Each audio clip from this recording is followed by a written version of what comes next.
இதே சஷ்டி அப்போ போன வருஷம் நான் முருகர் கோயிலில் போய் மனசு வேதனையோடு நின்று கேட்குறேன். நான் முருகா, நான் உனக்கு இவ்வளோ நாள் விரதம் இருந்தனே, நான் இருந்த விரதம் உனக்கு கண்ணில் படலையா, இல்லை உன் காதில் நான் பேசுனது கேட்கலையா அப்படின்னு கண்ணீர் மல்கி நின்னேன். எனக்கு ஏன்பா குழந்தை நிற்கலை, ஏன் எனக்கு இந்த சோதனையை கொடுக்குறடா முருகா அப்படின்னு மனசு வருந்தி நான் அந்த இடத்துல நின்று அழுதுட்ருக்கேன். நான் இதுக்கப்புறம் நான் உன் கோயிலுக்கே நான் வரவே மாட்டேன் முருகா அப்படின்னு சொல்லிட்டு நிற்கிறேன். எனக்கு ஒரு முடிவு இன்றைக்கே நீ சொல்லியே ஆகணும் அப்படின்னு நான் நிற்கிறேன். நின்று நான் நான் அந்த வார்த்தையை சொல்லி அடுத்த நிமிஷமே முருகர் அவர் மேலே அந்த ஒரு பக்கம் பூ அப்படியே சரிஞ்சு கீழே கொட்டுச்சு. இது நடந்து ஒரு வாரம் வீட்டுக்கு வந்துட்டேன். நான் ஒரு வாரம் கழித்து நான் கார்டு செக் பண்ணும்போது எனக்கு பாசிட்டிவ் வந்துச்சு.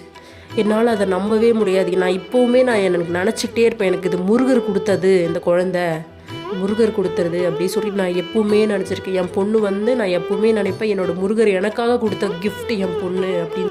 நான் அப்பயே வேண்டிக்கிட்டேன், முருகா நான் கண்டிப்பாக உனக்கு நான் வருஷம் நான் சஷ்டி விரதம் இருக்குப்பா அப்படின்னு நான் வேண்டிக்கிட்டேன். இந்த வருஷமும் நான் சஷ்டி விரதம் இருக்கேன். நீங்களும் நம்பிக்கையோடு விரதம் இருங்க. என்ன மாதிரி கண்டிப்பாக உங்களுக்கு அடுத்த வருஷம் கண்டிப்பாக குழந்தை பிறக்கும். இந்த வீடியோ யார் யார் பார்க்குறீங்க அவங்க எல்லாருக்குமே அடுத்த வருஷம் எனக்கு குழந்தை பிறந்துச்சு நீங்கள் கமெண்ட் பண்ணுவீங்க.